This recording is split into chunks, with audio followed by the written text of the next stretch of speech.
I am Natalie Reynolds, 32 years old, and still reeling from what just happened. I discovered my name is on the deed to the house my parents thought they owned. Last month at dinner, my mother Diane called me a useless burden to my face. For years I paid their bills while they favored my brother Marcus. What they never knew was that Grandma Eleanor secretly left me the house in her will.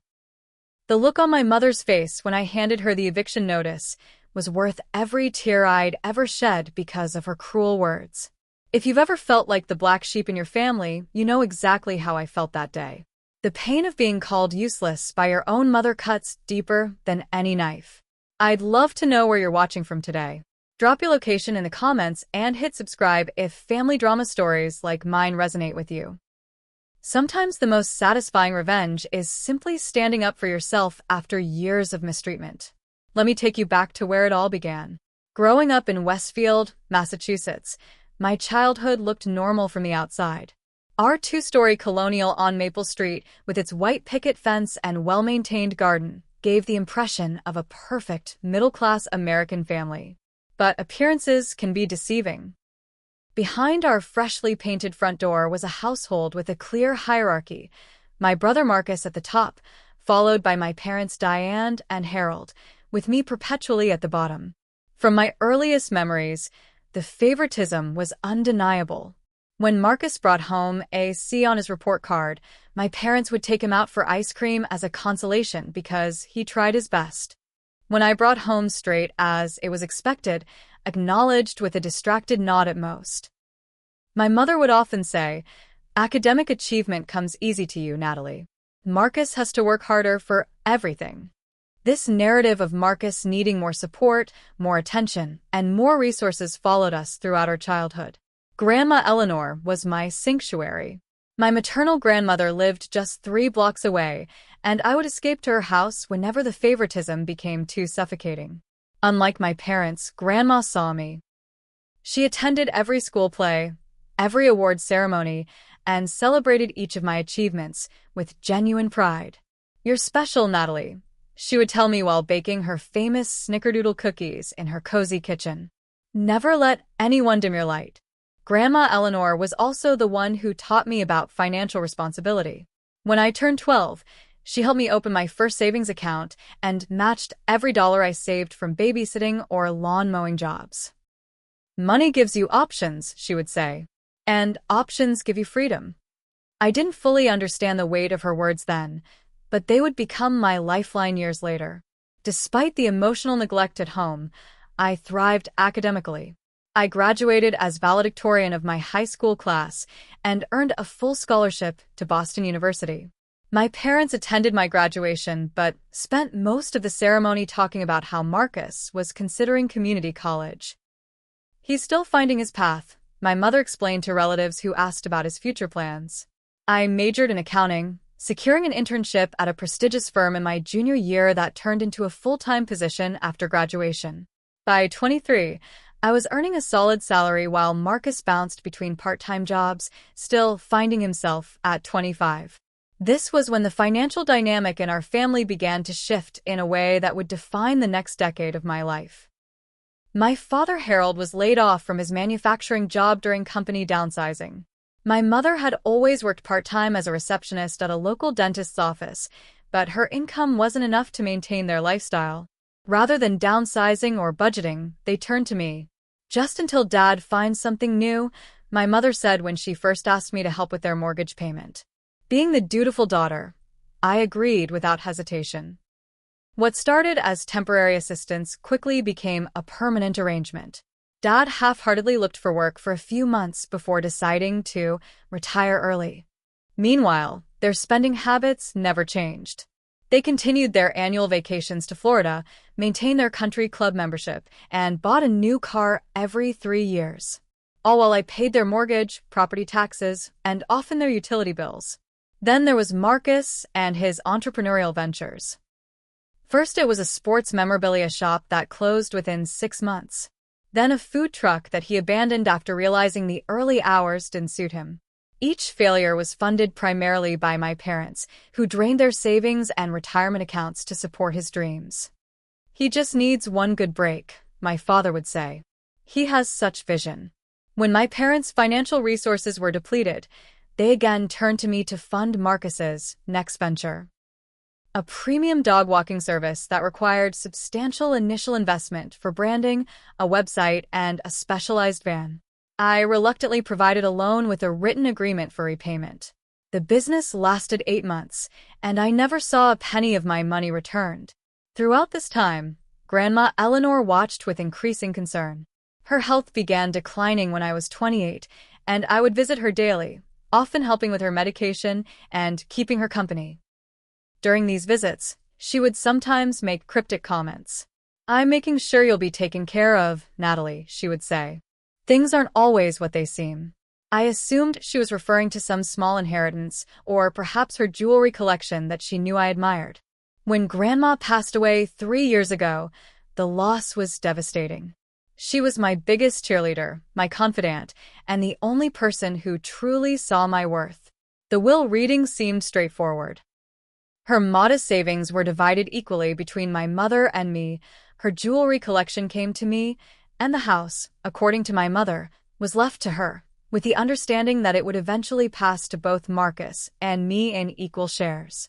I continued supporting my parents financially, even as the emotional abuse escalated. My mother's criticism became more pointed, my father's dismissiveness more obvious. Yet each month, I dutifully transferred money into their account, paid their property taxes directly, and often covered unexpected expenses like home repairs or medical bills not covered by Medicare. Last year, I received a significant promotion at work, becoming the youngest senior manager in my firm's history. I called my parents to share the news, only to have the conversation redirected to Marcus's new girlfriend, the daughter of a local business owner who might finally give him the connections he needs to succeed. My achievement was acknowledged with a hurried, "That's nice, dear," before 20 minutes of excited chatter about how Marcus might be invited to join his girlfriend's father's golf foursome. Despite everything, I maintained the relationship and continued my financial support. Family is family, I told myself. They're flawed, but they're all I have. Besides, what would happen to them without my help? This sense of obligation kept me trapped in a cycle of giving that was increasingly met with entitlement rather than gratitude. The dynamic reached a breaking point last month at a family dinner that would change everything. But before I get to that fateful evening, you need to understand that years of small cruelties and dismissals had built up inside me like a pressure cooker. I wasn't just hurt by their treatment. I was exhausted from carrying the financial burden while being treated as if I contributed nothing of value to the family. The explosion was inevitable. I just never expected it would end with me discovering the truth about the house and finding the perfect avenue for long overdue justice. The dinner that changed everything happened on a Friday evening in April. I had just finished a grueling week at work, completing a major audit for one of our most demanding clients. I was exhausted but had promised to attend the monthly family dinner at my parents' house, the house I was unknowingly paying the mortgage on through my contributions to their finances. I arrived at 6:30, bringing an expensive bottle of wine I'd been saving for a special occasion. My boss had given it to me as a thank you for the successful audit, but I thought sharing it with family would be nice. When I walked into the dining room, Marcus was already there with his new girlfriend Heather, my mother fawning over them while my father set the table. "Oh, you brought wine," my mother said with a dismissive glance at the bottle. "We already opened the one Marcus brought, but we can save yours for another time." I nodded and placed my bottle on the counter, noticing that Marcus had brought a cheap brand that my mother normally wouldn't touch. But because it came from him, it was suddenly acceptable. Dinner started pleasantly enough. My mother had prepared Marcus's favorite meal, pot roast with roasted potatoes, and her special gravy. The conversation revolved around Marcus and Heather's relationship and his latest business idea, a luxury pet spa that would revolutionize the industry. "I just need some startup capital," Marcus explained, cutting into his second serving of pot roast. "About 30,000 should cover the initial costs." My father nodded enthusiastically. "Sounds promising, son." Really promising. I took a sip of water, already sensing where this conversation was heading. Sure enough, My mother turned to me with that familiar, expectant look. Natalie, you just got that big promotion. Surely you could help your brother get started. Family helps family, right? I placed my fork down carefully. I've already loaned Marcus money for 3 businesses, none of which he's paid back. The temperature in the room seemed to drop 10 degrees. Those were different circumstances, my mother said, her voice taking on the sharp edge I knew too well. Marcus has really found his passion this time, and Heather will be helping him. Heather, who I'd just met that evening, nodded eagerly. I took a marketing class in college, she offered, as if this qualified her to be a business partner. I'm sorry, I said firmly, but I can't invest in another venture without seeing some return on my previous investments. It's not good business.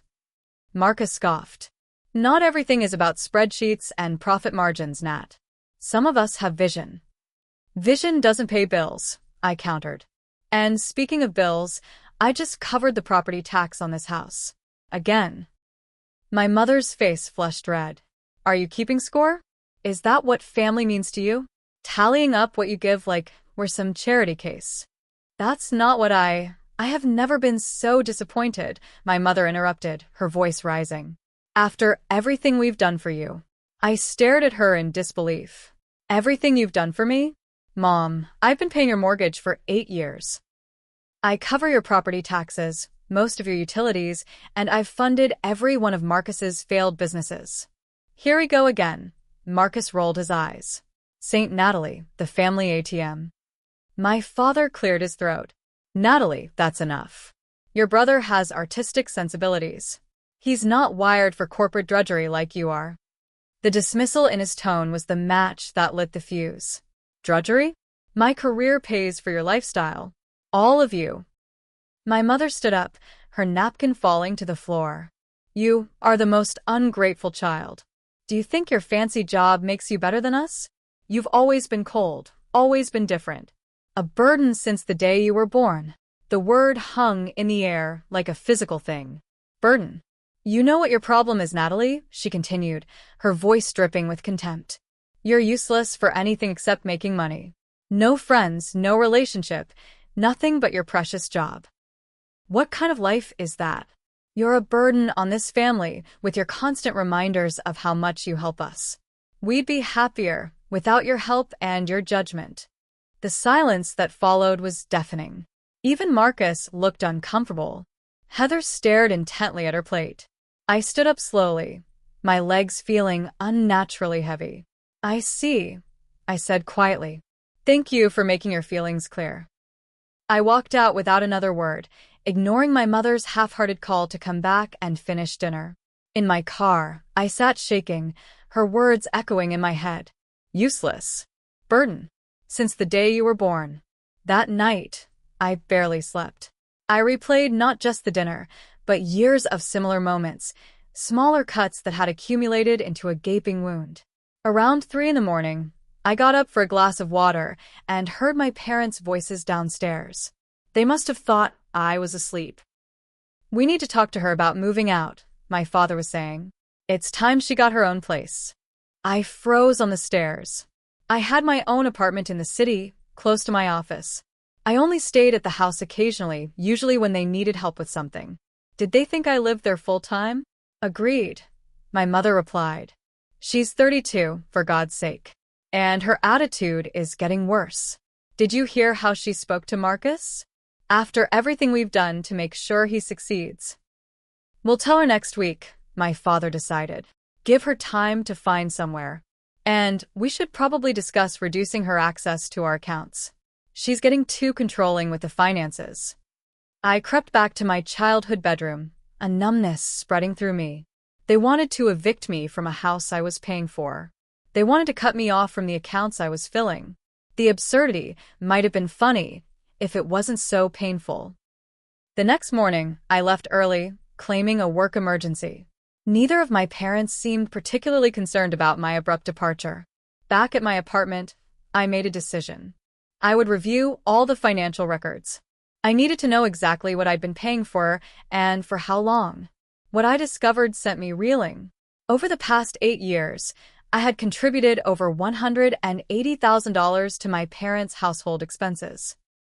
This didn't include the loans to Marcus, which totaled another $75,000. I had essentially bought the house several times over. Driven by a mounting sense of injustice, I decided to look into the property records. Something about my mother's quick explanation of Grandma Eleanor's will had always felt off. I remembered my grandmother's safe deposit box, to which she had given me access during her final months. Just in case, she had said with a meaningful look I didn't understand at the time. The next day, I visited the bank and opened the safe deposit box. Inside were several documents, including a letter addressed to me in my grandmother's distinctive handwriting. With trembling hands, I opened it. "My dearest Natalie," it began. "If you're reading this, it means you've finally started asking questions. I've watched how they treat you, my own daughter and her husband, and it breaks my heart. You deserve better. That's why I've left the house to you, not to Diane as she believes. The deed is enclosed, properly filed and legal. I told Diane about this arrangement before I passed, hoping it would make her appreciate you more. Instead, it seems she chose to hide the truth. The house is yours, my darling girl. Do with it what you will. You've carried them long enough. It's time to live for yourself. All my love, Grandma Eleanor." Attached was indeed the deed to the house, with my name clearly listed as the owner. I sat in the small bank room for almost an hour, processing this revelation. My grandmother had left me the house.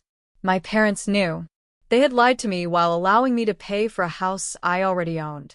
The betrayal cut deeper than any insult my mother had ever hurled at me. This wasn't just emotional cruelty, this was calculated deception. As I sat there, something shifted inside me. The hurt began to crystallize into resolve. For the first time in my life, I saw my family with complete clarity, and I knew exactly what I needed to do. The morning after discovering my grandmother's letter and the property deed, I called in sick to work for the first time in 5 years. This situation required my full attention.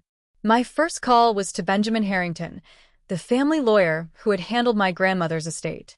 I needed to verify that the deed was indeed valid and legally binding.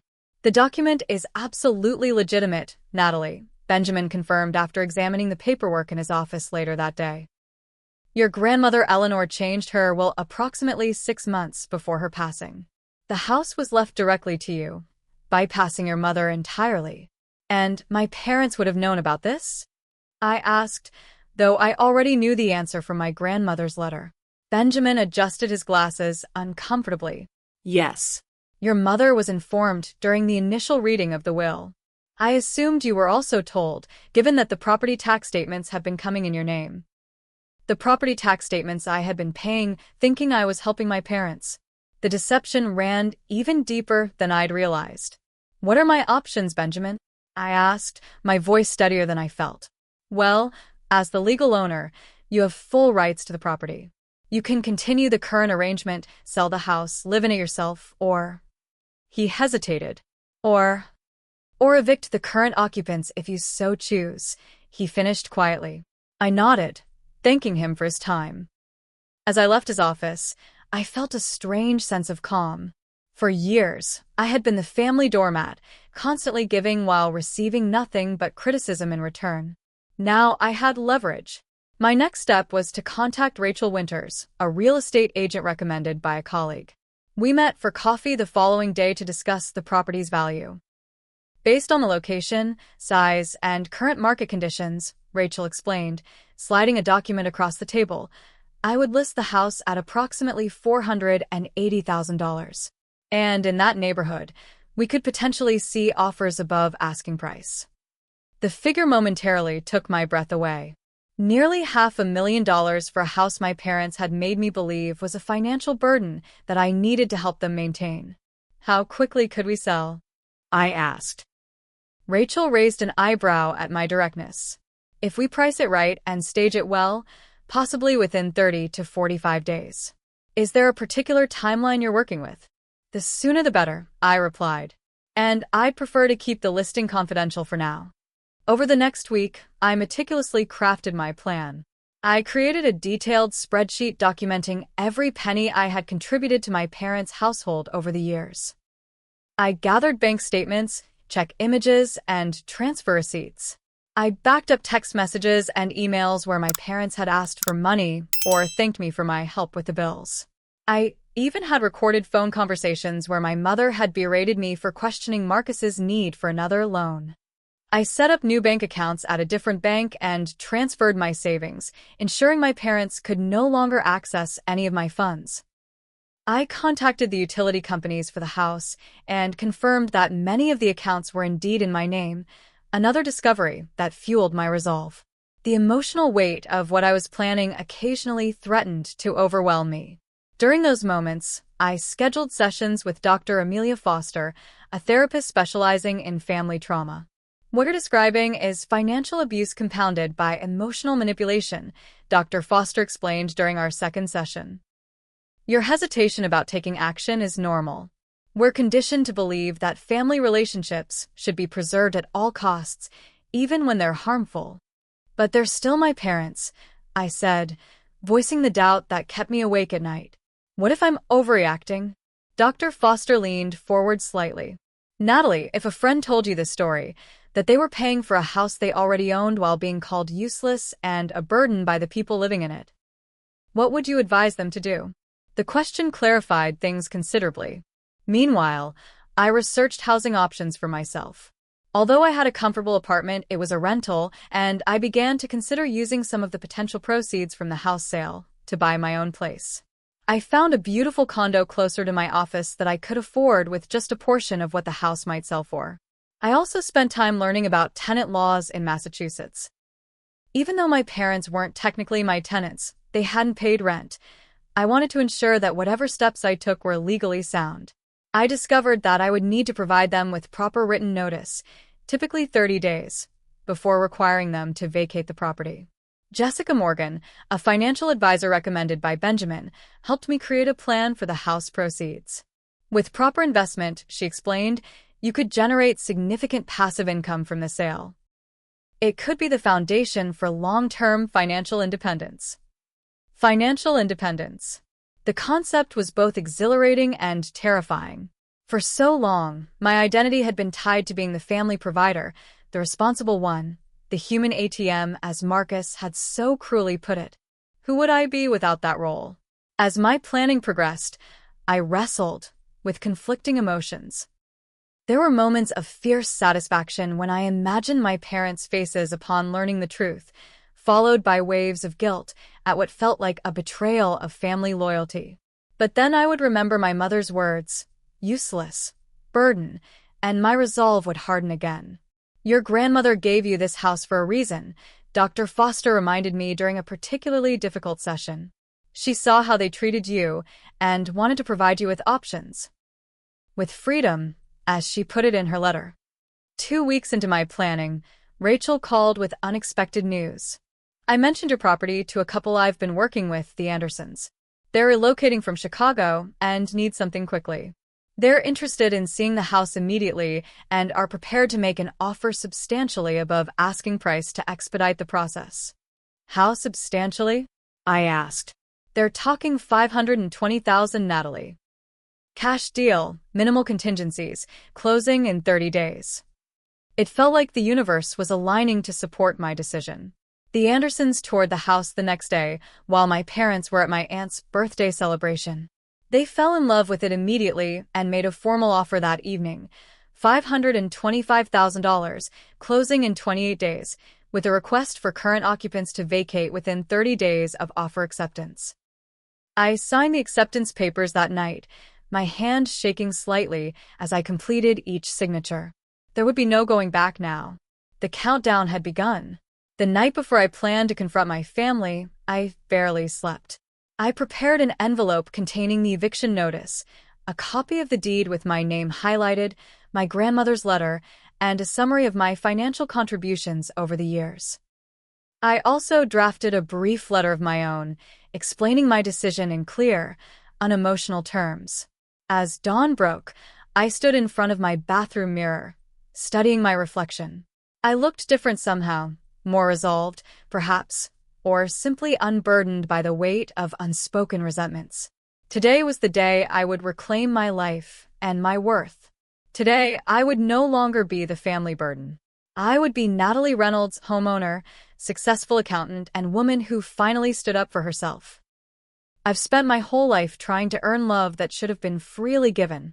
I wondered if any of you have experienced that feeling, giving and giving only to be treated like you're never doing enough. If you have, I want you to know you're not alone. This next part was the hardest thing I've ever done, but sometimes the most difficult conversations are the ones we need most. Stay with me as I share how I finally confronted my family with the truth they'd been hiding. Sunday family dinners had been a tradition in our household for as long as I could remember. Despite the disastrous outcome of the previous month's dinner, my mother had still sent her usual text, "Dinner at 6. Don't be late." No apology for her words, no acknowledgement of the hurt she'd caused. Just the same expectation that I would show up, checkbook metaphorically in hand. This time, I arrived with something very different in my purse. The envelope containing documents that would change our family forever. I had dressed carefully in a navy blue blazer and tailored pants, my power outfit that I typically reserved for important client meetings. Today's meeting was infinitely more significant. My mother opened the door with her usual perfunctory hug. "You're looking very corporate," she remarked, her tone making it clear this wasn't a compliment. "Important day," I replied simply, following her into the house. In the dining room, Marcus was already seated at the table, scrolling through his phone. My father was carving a roast chicken, his reading glasses perched on the end of his nose. The scene was so ordinary, so deceivingly normal, that for a moment I questioned whether I could go through with my plan. "Can I help with anything?" I asked, placing my purse on the sideboard within easy reach. "Everything's done," my mother replied. "Just sit down so we can eat while it's hot."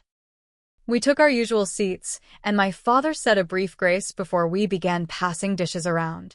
The conversation started as it typically did, with my mother talking about neighborhood gossip and Marcus interjecting with anecdotes about his day. I remained quiet, taking small bites of food that tasted like cardboard in my mouth. "So," my mother said eventually, turning her attention to me, "have you thought about what we discussed?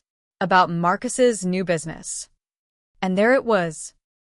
The opening I needed. "Actually," I said, placing my fork down carefully, "I've been doing a lot of thinking recently. About family, about support, about honesty." Something in my tone must have alerted my mother, because her expression immediately became guarded. "What's that supposed to mean?" I rose from my chair and retrieved the envelope from my purse. "I visited Grandma Eleanor's safe deposit box last week," I said, returning to the table. "I found some interesting documents."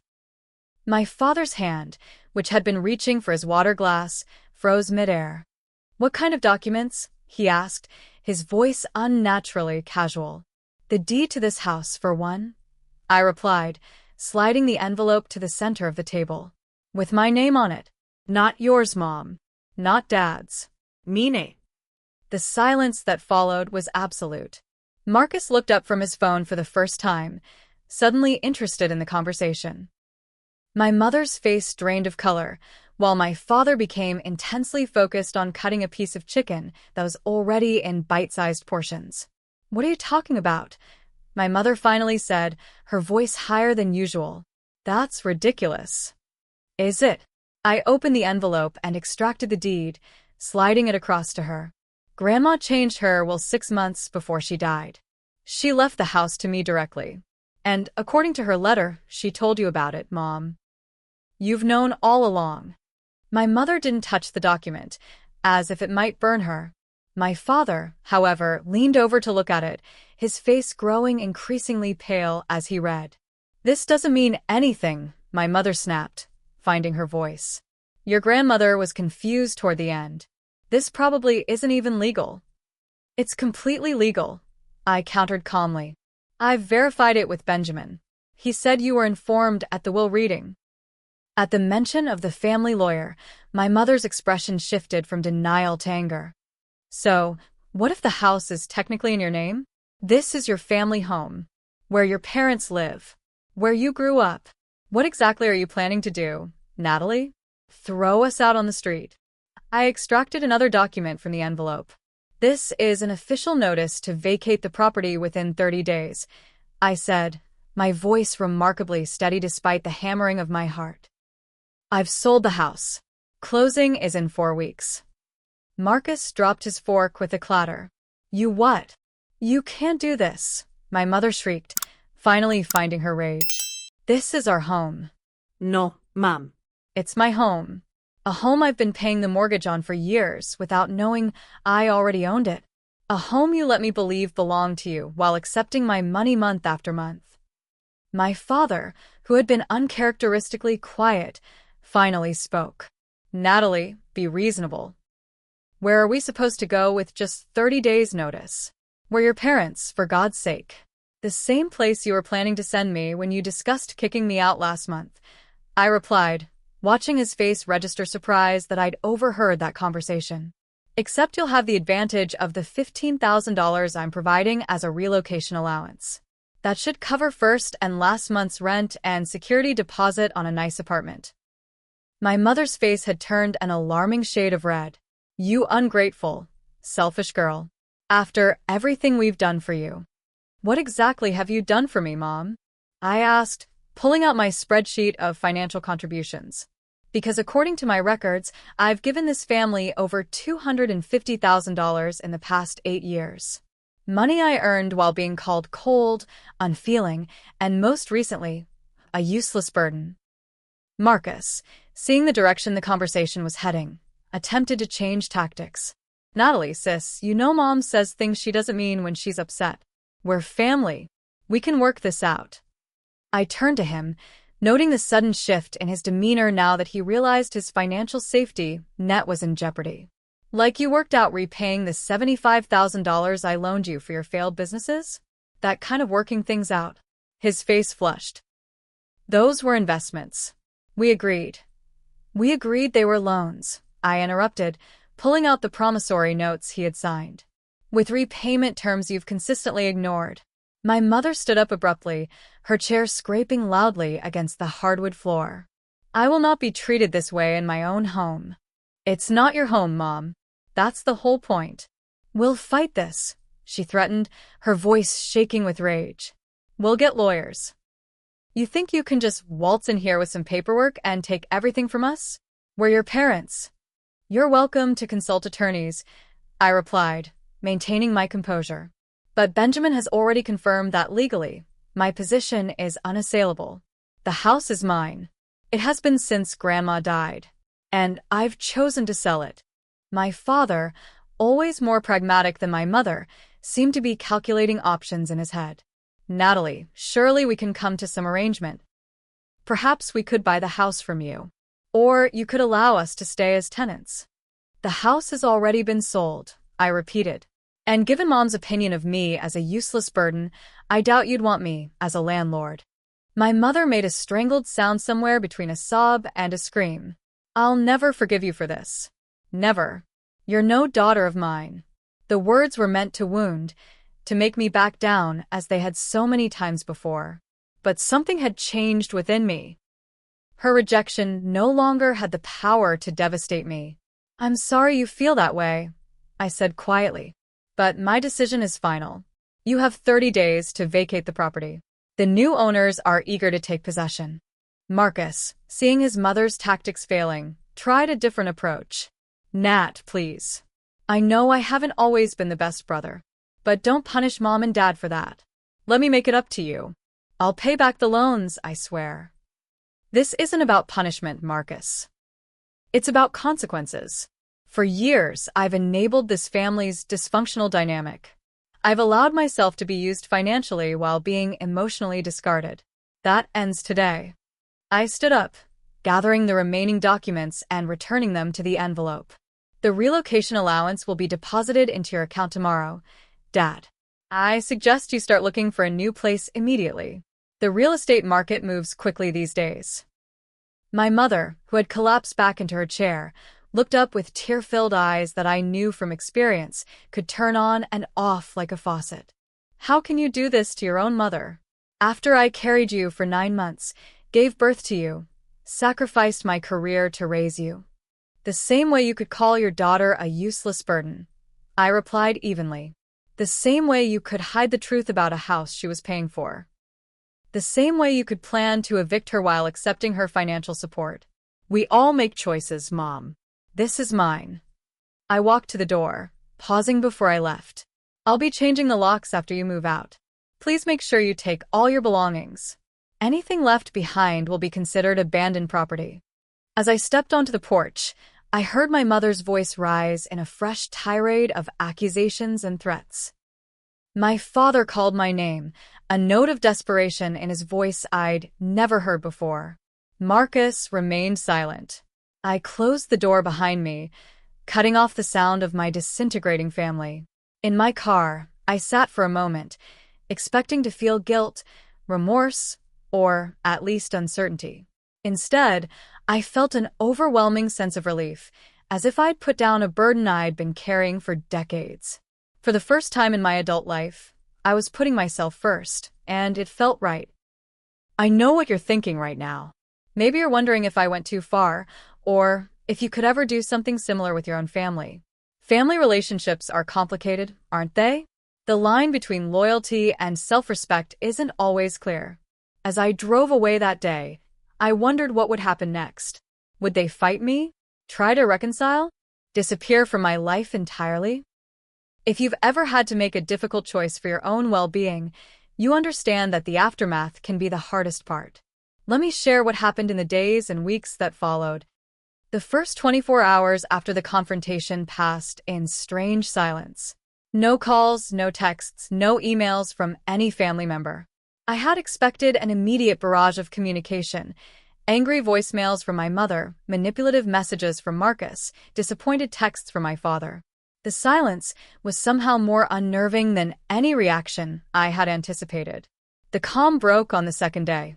My phone began buzzing incessantly around 8 in the morning.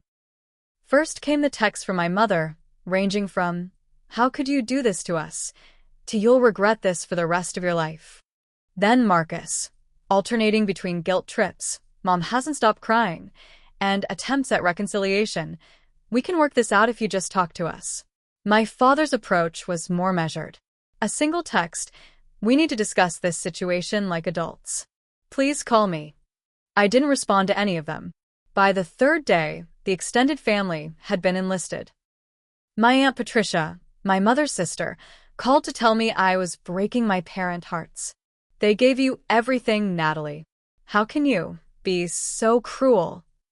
When I calmly explained the financial reality of the situation, that I had been paying for a house that was legally mine while being emotionally abused, she went quiet for a moment before saying, "I had no idea," in a very different tone. Not all relatives took my parents' side. My cousin Lisa, who had witnessed my mother's treatment of me at family gatherings over the years, sent a supportive text. "About time someone stood up to Aunt Diane. She's been awful to you forever. Stay strong." My mother took her grievances public on day 4, posting a carefully edited version of events on Facebook. "Heartbroken. Our own daughter is evicting us from our family home. Please pray for us during this difficult time." The post garnered dozens of sympathetic comments and angry face emojis. People I had known my entire life, neighbors, family friends, parents of childhood classmates, were suddenly weighing in on a situation they knew nothing about. I resisted the urge to respond publicly. This wasn't about winning a social media war. It was about finally enforcing boundaries that should have been established years ago. On day 5, my father showed up at my workplace. I was in a meeting when my assistant knocked and discreetly informed me that my father was in the reception area, insisting on seeing me. I excused myself from the meeting, my heart pounding uncomfortably as I walked to the front office. My father looked smaller somehow, standing awkwardly in his worn sports jacket among the sleek, modern furniture of the firm's reception area. When he saw me, he stepped forward with a tentative smile that faded when he noticed my expression. "You can't just show up at my workplace, Dad," I said quietly, leading him to a small conference room for privacy. "You won't answer our calls," he replied, a defensive edge in his voice. What choice did I have? You could respect my boundaries, I suggested, closing the door behind us. Something this family has never been good at. He sighed heavily, removing his glasses to rub the bridge of his nose, a gesture so familiar it caused an unexpected pang in my chest. Natalie, we're your parents. You can't just cut us out of your life. I'm not cutting you out of my life, I clarified. I'm enforcing consequences for years of mistreatment. There's a difference. Your mother is devastated, he continued, as if I hadn't spoken. She's barely eating, barely sleeping. I'm sorry to hear that, I said, meaning it. Despite everything, I didn't want my mother to suffer. I just wanted the dynamic to change. But her emotional state isn't my responsibility. She's your mother, and I'm her daughter, I countered. A daughter she called useless and a burden. A daughter she was planning to evict from a house that actually belonged to that daughter. A daughter who has financially supported both of you for nearly a decade while receiving nothing but criticism in return. My father had the grace to look uncomfortable. She didn't mean those things. You know how your mother gets when she's upset. That's the problem, Dad. She always gets that way, and you and I always excuse it. Not anymore. He shifted tactics. What about Marcus? He's your brother. Does family mean nothing to you? Family means everything to me, I replied, feeling my composure start to crack. That's why it hurts so much to be treated like an outsider in my own family. To be valued only for my checkbook. To watch you and Mom pour love and resources into Marcus while treating me like an afterthought. That's not fair, he protested weakly. No, it's not, I agreed. None of it has been fair, but it's been the reality. My father stared at his hands for a long moment. What do you want from us, Natalie? An apology? Fine, I'm sorry. Your mother's sorry too, even if she's too proud to say it. Will that fix this? I shook my head slowly. This isn't something that can be fixed with a forced apology, Dad. I've made my decision about the house. You have 25 days left to find a new place. He looked up, desperation evident in his eyes. And then what? We never see you again. That's up to you, I said honestly. I'm open to rebuilding our relationship on healthier terms. But not while we're entangled in this financial mess, and not without acknowledgement of the real issues between us. He left shortly after, looking defeated in a way I'd never seen before. As I watched him walk to his car from the office window, I felt a mixture of sadness and resolve. This was necessary, even if it was painful. Marcus tried a different approach the following week, sending me a series of increasingly concerning texts about his mental state. I can't handle this stress, he wrote. I've never felt so low. I don't know what I might do. It was emotional manipulation, pure and simple, but it still triggered my caretaker instincts. I contacted his girlfriend Heather to make sure he was actually okay. He was, and then blocked his number temporarily. Meanwhile, the real estate transaction was proceeding smoothly. The Andersons' home inspection revealed only minor issues that I agreed to address before closing. The timeline remained on track for a 28-day closing, which meant my family had just over 3 weeks left in the house. Concerned about potential damage to the property, I arranged for Rachel to conduct a walkthrough while my parents were out. Just to document the current condition, she explained when I called to set it up. In case there are any issues before they vacate. My concerns weren't unfounded. Rachel called me immediately after the inspection. You need to see this, she said grimly. When I arrived at the house, I found small acts of petty vandalism throughout. Holes punched in several walls, a broken banister on the staircase, and what appeared to be deliberate water damage in the master bathroom where the shower had been left running with the drain plugged. This could affect the sale if it gets worse, Rachel warned. The Andersons were very specific about the condition of the property. That evening, I had security cameras installed, exterior only, to monitor comings and goings rather than invade their privacy inside. I also sent a formal letter reminding them that intentional damage to the property could result in legal action. The cameras captured my mother discovering and attempting to remove one of them the very next day. She couldn't reach it, but her rage was evident in her gestures and expression as she shook her fist at the device. Watching the footage later, I felt a strange disconnection, as if I were observing a stranger rather than the woman who had raised me.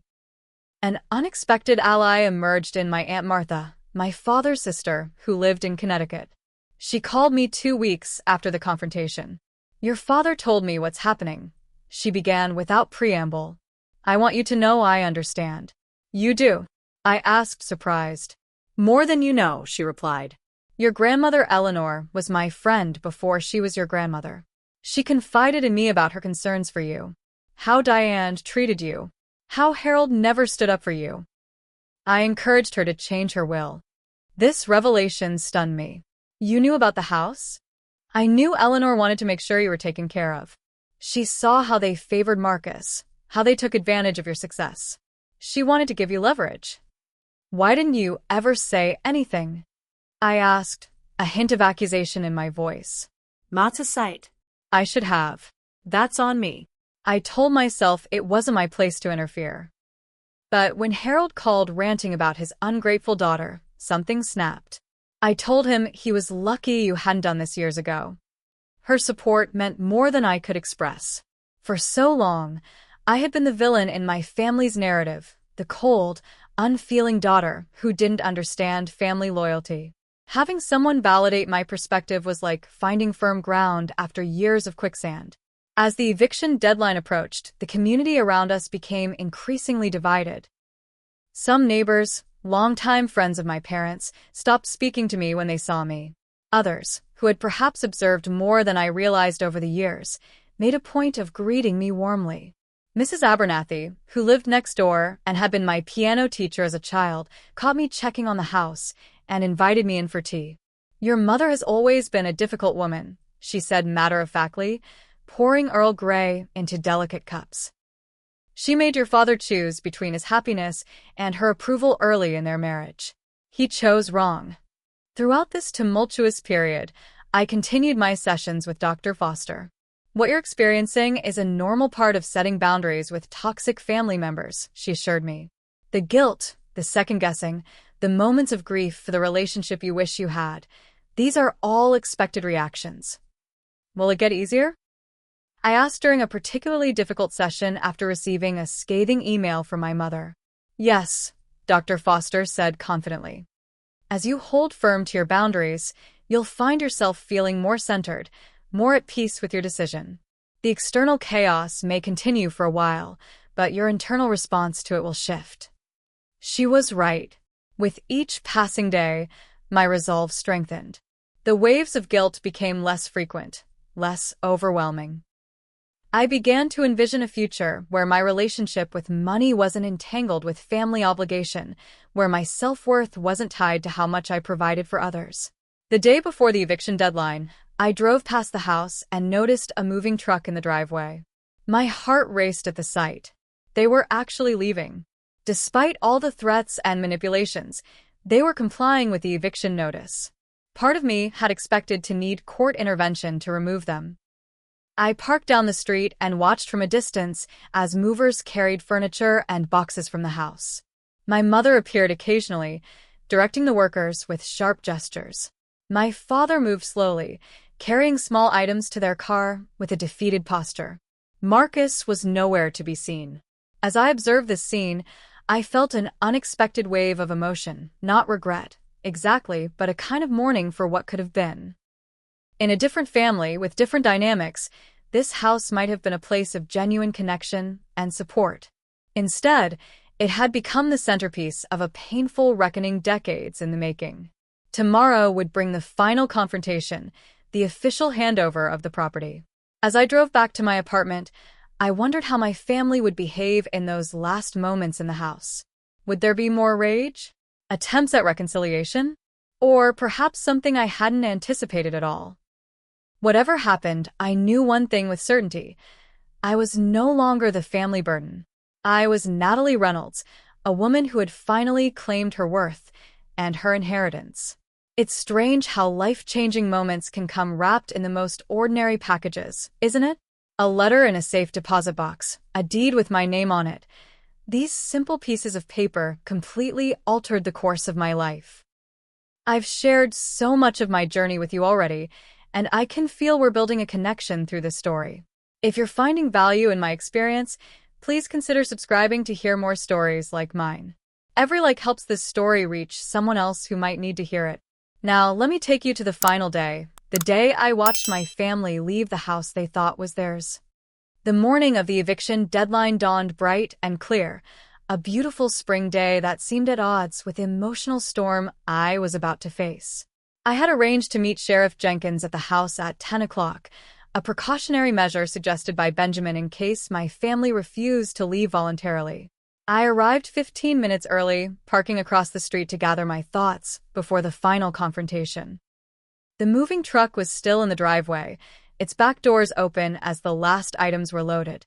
My parents' 2 cars were packed with boxes, the contents of their lives condensed into vehicle cargo space, and whatever the movers could fit in their truck.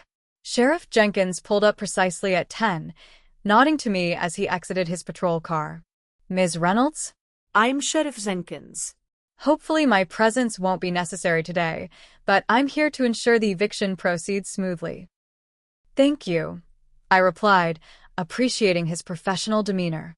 They appear to be in the process of moving out already. Together we approached the house I had grown up in, the house my grandmother had secretly left to me, the house that represented both my family's betrayal and my path to freedom. My mother spotted us first, her expression hardening as she recognized the uniform beside me. Really, Natalie? You brought the police? She spat, dropping a box unceremoniously into the trunk of her car. Did you think we wouldn't leave? That we'd have to be dragged out in handcuffs. It's standard procedure for an eviction, ma'am. Sheriff Jenkins interjected calmly. I'm just here to oversee the process. My father emerged from the house carrying a stack of photo albums.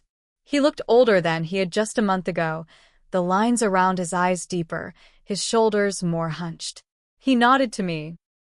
Not exactly friendly, but not hostile either. We'll be out within the hour, he said quietly. Most everything is loaded already. I entered the house for the first time since the confrontation dinner, bracing myself for what I might find. The damage Rachel had documented earlier had been half-heartedly repaired, spackle covering the holes in the walls, the broken banister removed entirely rather than fixed. But there were new issues. Gouges in the hardwood floors where furniture had been dragged rather than lifted, a cracked window in the kitchen, water stains on the dining room ceiling that hadn't been there before. They did this deliberately, I murmured, taking photos with my phone to document the condition. People often lash out when they feel powerless, Sheriff Jenkins observed. It's unfortunate, but not unexpected. We continued through the house, noting each instance of damage. Most was cosmetic and wouldn't affect the sale, though it would require some of the proceeds to address before the Andersons took possession. What hurt more than the physical damage was seeing the empty spaces where family photos had hung. All images containing me had been left behind, while those featuring just my parents and Marcus had been taken. In my old bedroom, now stripped of furniture, someone, my mother, I assumed, had written "ungrateful" in red marker on the wall. I stared at it for a long moment, then took a photo without comment. Downstairs, Marcus had arrived, presumably to help with the final items. He hovered awkwardly in the living room, watching me with an unreadable expression. So this is really happening, he said when our eyes met. You're really throwing your family out on the street. They're not on the street, Marcus, I replied evenly. The relocation allowance I provided is more than enough for a decent apartment. He scoffed. Mom and Dad living in an apartment at their age. That's just great. Nat really loving and supportive of you. Where are they going? I asked, ignoring his sarcasm.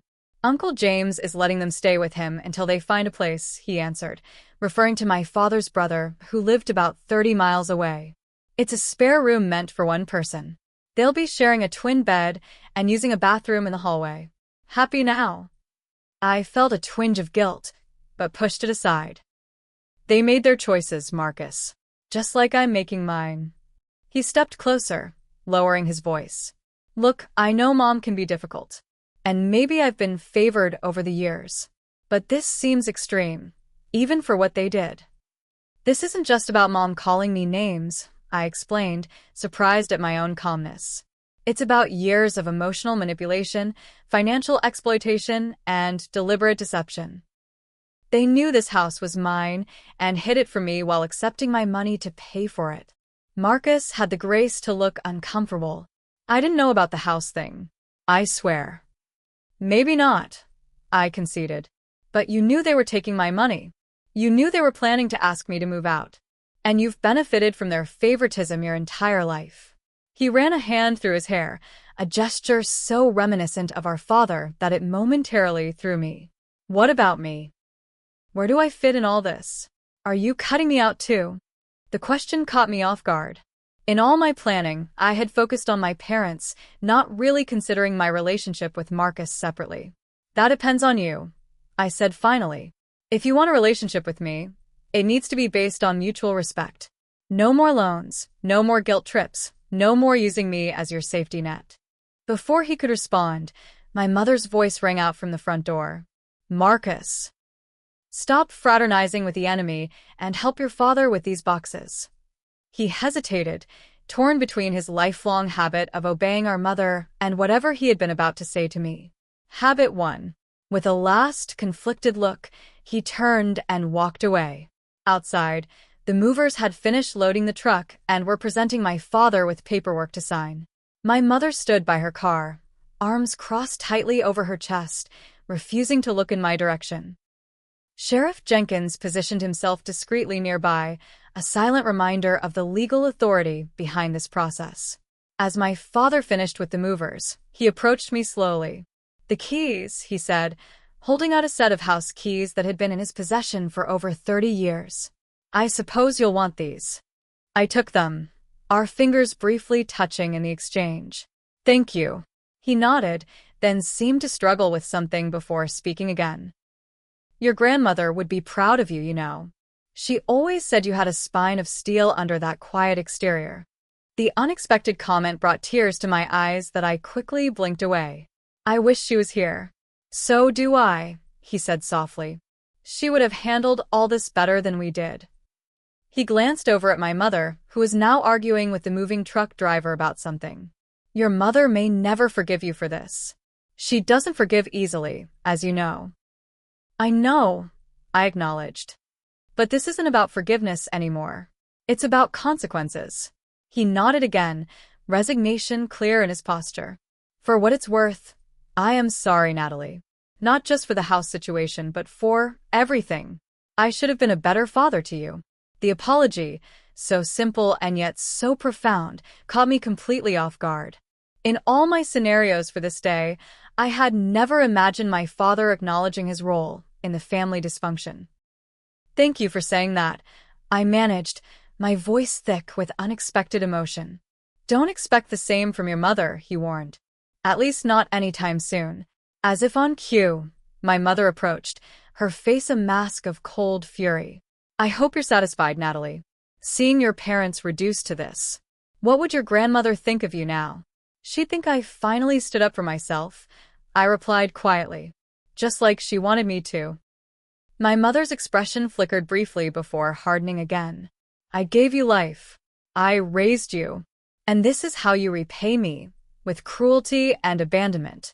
This isn't abandonment, Mom. It's boundaries. She laughed, a harsh sound without humor. Call it whatever you want to help you sleep at night. But remember this moment when you're old and alone because you chose money over family. I didn't choose money over family, I corrected her.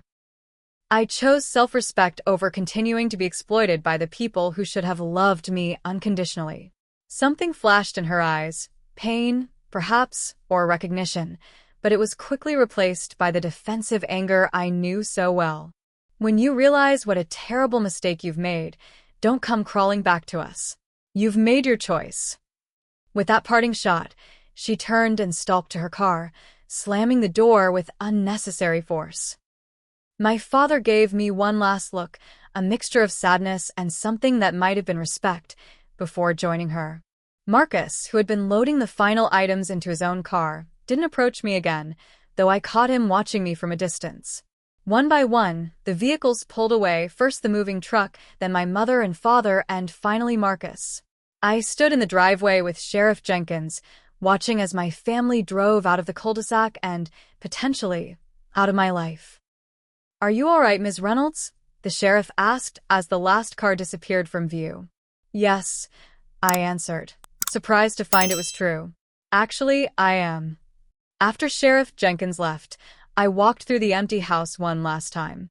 Despite the damage and the angry message on my bedroom wall, the space already felt lighter somehow. I could envision the Andersons moving in, creating new, healthier memories within these walls. The thought brought me unexpected peace. The closing with the new owners took place the following week. The Andersons were a young couple with twin daughters, excited to start a new chapter in a family-friendly neighborhood. I found myself sharing stories about the best sledding hill nearby and the secret blackberry patch behind the development, positive memories I hadn't accessed in years. As promised, the sale netted me just over $500,000 after repairs and closing costs. I allocated $15,000 to my parents' relocation fund, which they accepted despite my mother's protests, according to my father, and used $150,000 as a down payment on a beautiful condo closer to my office. The remainder I invested according to Jessica's guidance, creating a portfolio that would provide financial security for years to come. I also made an anonymous donation of $25,000 to a local organization supporting victims of emotional abuse, hoping that it might help others find the strength to establish boundaries in their own toxic relationships. Despite my mother's declaration that I shouldn't come crawling back, communication with my family didn't cease entirely. My father began sending cautious texts every few weeks, nothing deep, just checking in or sharing a benign piece of news. I responded in kind, our exchanges gradually building a fragile bridge across the chasm that had opened between us. Marcus reached out about a month after the eviction, his message surprisingly reflective. "Been thinking a lot about everything. Maybe you were right about some stuff. Can we talk sometime?"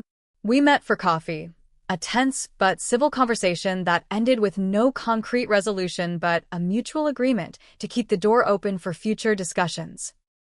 My mother, true to form, maintained her stance of righteous indignation. She refused to contact me directly, though I occasionally received updates about her through my father. "She's still angry," he would report. "But she asked how you were doing yesterday, so that's something." The holidays approached, bringing with them the inevitable questions about family gatherings. I declined my aunt's invitation to Thanksgiving dinner where my parents would be present, choosing instead to volunteer at a community meal service. For Christmas, I planned a ski trip with friends, deliberately removing myself from the possibility of family drama during the emotionally charged season. It was during this period that I received an unexpected package from my father. Inside was a journal belonging to my grandmother, its pages filled with her distinctive handwriting. A note from my father explained, "Found this while unpacking. Thought you should have it. Dad." The journal contained entries spanning the last 5 years of my grandmother's life, many of them mentioning me with such love and pride that I wept while reading. One passage in particular stood out. "Watched Natalie today as she helped me organize my medication. Such a capable, loving girl, yet Diane treats her like an afterthought." Harold knew better, always deferring to Diane's favoritism of Marcus. My heart breaks for the child. She deserves so much more than she receives from them. Have decided to change my will. The house will go to Natalie directly. Diane will be furious, but perhaps it will finally force her to see what she's done. And if not, at least Natalie will have options. Money doesn't buy happiness, but it does buy freedom from those who would control you through financial means. Reading my grandmother's words confirmed what I had always sensed but doubted during moments of guilt, that my decision to sell the house wasn't an act of revenge, but one of self-preservation, exactly as she had intended. As I closed the journal, I felt a profound sense of gratitude for my grandmother's foresight and love. She had given me not just a house, but the catalyst I needed to break free from a lifetime of emotional and financial manipulation. In her own way, she had saved me. The money from the house sale hadn't made me happy, exactly, but it had given me options, just as Grandma Eleanor had taught me all those years ago. And I had used those options to choose myself, perhaps for the first time in my life. 6 months after the eviction, I ran into Mrs. Abernathy at a local cafe. She reported that my parents had finally found an apartment of their own, a modest two-bedroom in a retirement community. "Your mother tells everyone who'll listen about her ungrateful daughter," she said with a wry smile. "But those of us who watched you grow up know better." Her validation, like my Aunt Martha's and my grandmother's posthumous support, helped anchor me during moments of doubt. Slowly, I was building a community of people who saw me clearly and valued me for who I was, not what I could provide. It wasn't the family I was born into, but it was becoming the family I chose. The journey wasn't over. There would be more difficult conversations, more boundary testing, more processing of decades of complex family dynamics. But for the first time in my adult life, I was facing these challenges from a position of strength rather than obligation. I was no longer the family burden. I was Natalie Reynolds, standing firmly in my own truth and worth. And that, more than any house or bank account balance, was the true inheritance my grandmother had left me. 1 year after I handed my parents the eviction notice, I stood in the kitchen of my new condo, arranging flowers in a vase for a dinner party I was hosting that evening. Sunlight streamed through the large windows, illuminating a space that was entirely mine, decorated according to my taste without consideration for anyone else's preferences. Gone were the floral patterns and muted colors my mother had always insisted were proper for a home. In their place were clean lines, bold art pieces, and furniture chosen for comfort as much as style. Photos of my travels and achievements hung on the walls, no longer relegated to drawers to make room for Marcus's sports trophies or my parents' preferred family portraits, where I was positioned on the edge, barely in frame. The transformation wasn't just in my living space. After years of prioritizing everyone else's needs above my own, I had finally learned to put myself first. I had set firm boundaries at work, declining to take on extra projects that would benefit others at my expense. I had joined a hiking group and a book club, developing friendships based on shared interests rather than obligation. I had even started dating Michael, a kind environmental lawyer I met through the hiking group, who respected my independence and never made me feel like I needed to earn his affection. My professional life had flourished as well. Freed from the constant drain of supporting my family financially and emotionally, I had channeled my energy into my career. 6 months after the house sale, I was offered a partnership track position at my firm, an achievement that might have seemed impossible when I was constantly exhausted from managing my family's needs alongside my own. The relationship with my father had evolved in unexpected ways. Our initial cautious text exchanges had gradually expanded to occasional phone calls and, recently, monthly lunches at a neutral location. He seemed genuinely interested in my life, asking questions about my work and hobbies without immediately redirecting the conversation to Marcus or my mother. During our most recent lunch, he had confided something that both surprised and saddened me. "Your mother controlled everything for so long," he admitted, stirring his coffee absently. "What we ate, where we went, who we spent time with. I just went along with it because it was easier than fighting, including how we treated you kids." "Why are you telling me this now?" I asked. He looked up, his eyes clearer than I remembered them being in years. "Because I'm trying to understand how I became someone who would let his wife mistreat his daughter. And how I could take advantage of that same daughter, financially, without a second thought. I don't like the answers I'm finding, Natalie." His honesty was refreshing, though it didn't erase the past. "Are you still with Mom?" I asked, realizing I didn't actually know the current state of their relationship. "We live together," he replied carefully.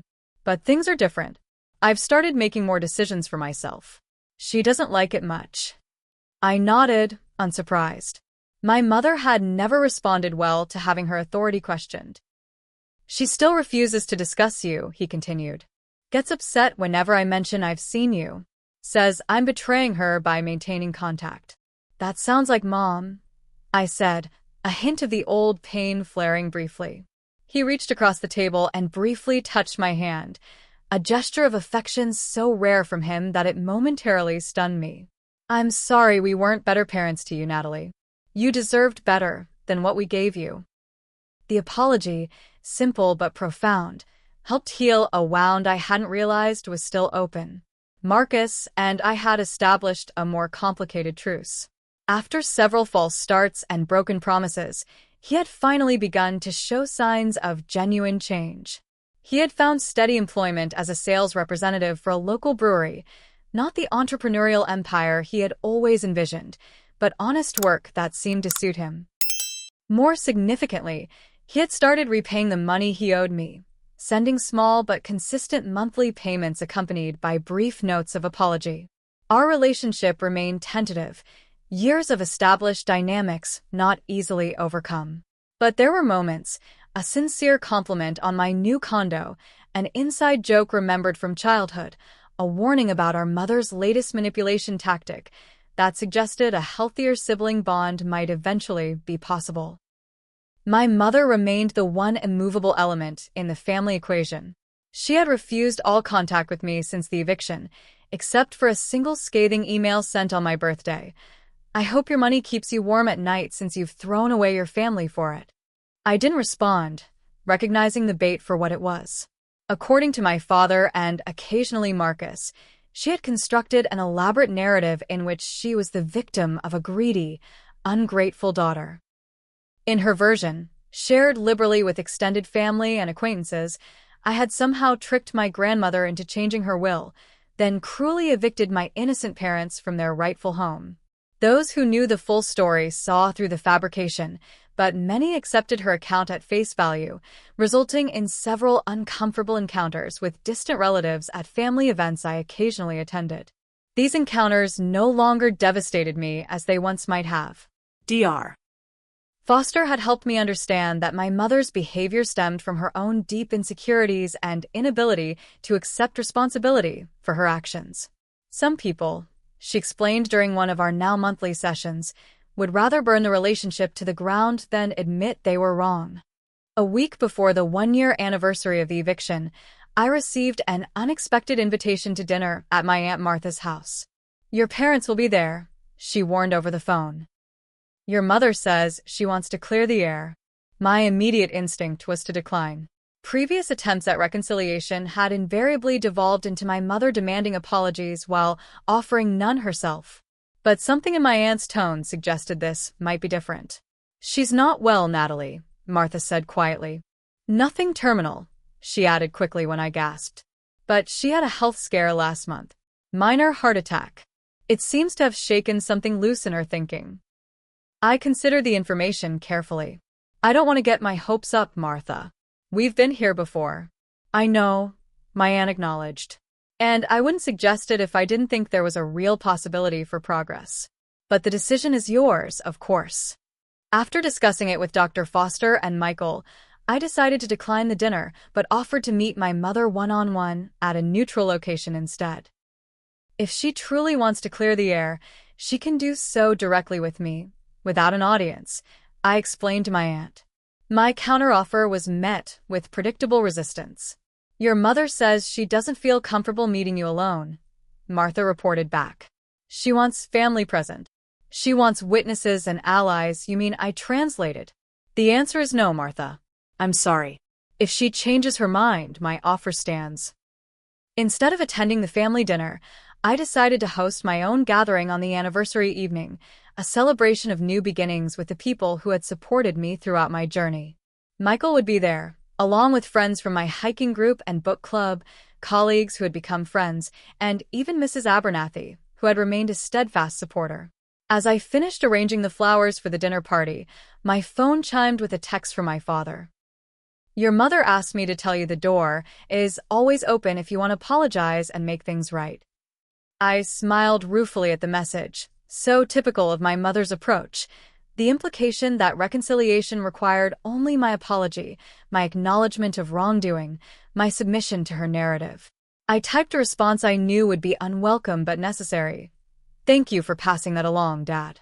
Please let Mom know that my door is also open for a conversation between equals where we both acknowledge how we've hurt each other." I hope her health continues to improve. Setting down my phone, I returned to my preparations. The table was set for 8, the menu planned around my guests' preferences rather than a single person's demands. Music I enjoyed played softly in the background. Every element of the evening reflected my choices, my taste, my vision for my life. Later, as my guests arrived bearing wine and desserts and warm hugs, I felt a sense of profound gratitude. These were people who valued me for who I was, not what I could provide. They celebrated my successes without jealousy and supported me through challenges without keeping score. They were, in every way that mattered, my chosen family. During dinner, conversation flowed easily, punctuated by laughter and thoughtful exchanges. When Michael proposed a toast to Natalie, who taught me what courage really looks like, I felt tears prick my eyes. A year ago, I couldn't have imagined feeling so seen, so appreciated, so genuinely loved. After dessert, as we moved to the living room with coffee and digestives, Mrs. Abernathy settled beside me on the sofa. "I saw your mother at the grocery store yesterday," she mentioned quietly. "She asked about you. What did you tell her?" I asked, curious despite myself. "The truth," she replied simply. "That you're thriving. That you've built a beautiful life for yourself. That you seem happier than I've ever seen you." I nodded, absorbing this. "And how did she respond?" Mrs. Abernathy patted my hand. "She didn't say anything. But she listened, Natalie. For the first time in all the years I've known her, she actually listened." This small detail, my mother potentially hearing about my happiness without immediately dismissing it, felt more significant than it probably was. I didn't allow myself to dwell on it, choosing instead to rejoin the general conversation where Michael was describing a hiking trail he thought our group should tackle next month. Later that evening, after my guests had departed and Michael had helped me clean up before heading home to his own apartment, I found myself drawn to my grandmother's journal. I sat on my balcony, wrapped in a soft throw blanket despite the mild spring air, and opened the final entry she had written just days before her passing. "My dearest Natalie will face difficult choices in the years ahead. I wish I could be there to guide her, to remind her that standing up for herself isn't selfish. It's necessary. I leave her the house not as a burden, but as a key to unlock the cage her family has built around her. My greatest hope is that she will use this gift to create a life filled with the love and respect she has always deserved but rarely received. Remember, my darling girl, family should lift you up, not tear you down. Choose wisely who you allow into your heart. Those who truly love you will celebrate your strength, not punish you for finding it." Closing the journal, I gazed out at the city lights below my balcony. My grandmother had given me more than a house. She had given me permission to prioritize my own well-being after a lifetime of putting others first. The house itself was gone now, transformed into financial security and this beautiful condo. But her real gift, the understanding that I deserved better, remained with me always. The next morning, I visited my grandmother's grave for the first time since the family upheaval began. I brought her favorite yellow roses and sat beside the headstone on the small bench the cemetery provided. "You were right, Grandma," I said softly to the quiet air. "About everything. The house, Mom and Dad, what I needed to do." I traced the engraved letters of her name. "I wish you could see me now. I think you'd be proud." A gentle breeze rustled the newly bloomed trees overhead, sending a shower of white petals across the cemetery. I chose to take it as a sign, her acknowledgement, her blessing. As I placed the roses in the cemetery-provided vase, I noticed a small bunch of purple irises already there. My mother's favorite flowers. Someone, perhaps my father, perhaps my mother herself, had visited recently. This unexpected connection across the divide reminded me that family relationships are rarely completely severed, even when fundamentally changed. The threads that bound us remained, altered but not entirely broken. Whether those threads would eventually strengthen again or continue to fray was still uncertain. But for the first time, I felt at peace with that uncertainty. That evening, I received a formal invitation to a family dinner the following Sunday, Not at my aunt's house, but at a restaurant. The card was in my father's handwriting, not my mother's, and included a personal note. No expectations, no pressure. Just a meal together if you're willing. Your brother will be there too. I studied the invitation for a long time, weighing my options. Finally, I sent a text to my father. Thank you for the invitation. I need to decline this time, but I appreciate the gesture. Maybe we can try again in a few months. His response came quickly. Understood. The invitation remains open whenever you're ready. Instead of attending the family dinner, I hosted my own gathering that Sunday, a potluck brunch with my chosen family of friends. As we shared food and stories and laughter, I realized that I had finally achieved what had once seemed impossible, a life defined by mutual respect and genuine affection rather than obligation and conditional love. My mother had called me useless and a burden, words meant to diminish me, to keep me in my assigned role as the family provider who should be grateful for whatever scraps of approval came my way. In selling the house they thought was theirs, I hadn't just reclaimed my financial independence, I had reclaimed my sense of self-worth. I was not useless. I was not a burden. I was Natalie Reynolds, worthy of love, deserving of respect, and finally, beautifully free to define family on my own terms. Standing in my kitchen as my friends chatted in the living room, I looked around at the home I had created. Not the one I had inherited or the one I had paid for others to enjoy, but truly my own. For the first time in my life, I wasn't living in someone else's shadow or bending myself to fit someone else's expectations. I had opened the door to my new home, on my own terms, finally free from being the burden my mother had claimed I was. I know many of you watching have experienced family struggles of your own. Maybe not exactly like mine, but perhaps you've felt undervalued, taken for granted, or manipulated by the people who should have been your biggest supporters. If my story resonated with you, I'd love to hear your thoughts in the comments. Have you ever had to make a difficult choice between family loyalty and self-respect? What helped you find the strength to stand up for yourself? This journey taught me that sometimes the most loving thing you can do, both for yourself and ultimately for your family, is to establish firm boundaries. It isn't always easy, and it rarely feels good in the moment, but the peace that comes afterward is worth every difficult conversation. If you found value in my story, please hit that like button and subscribe to hear more stories of family dynamics, personal growth, and finding strength in unexpected places. Your support helps these stories reach others who might be struggling with similar situations. Thank you for being part of my journey. Remember that you deserve to be treated with love and respect, especially by family. Sometimes the bravest thing you can do is simply open the door to your own life and step through it, on your terms, not anyone else's.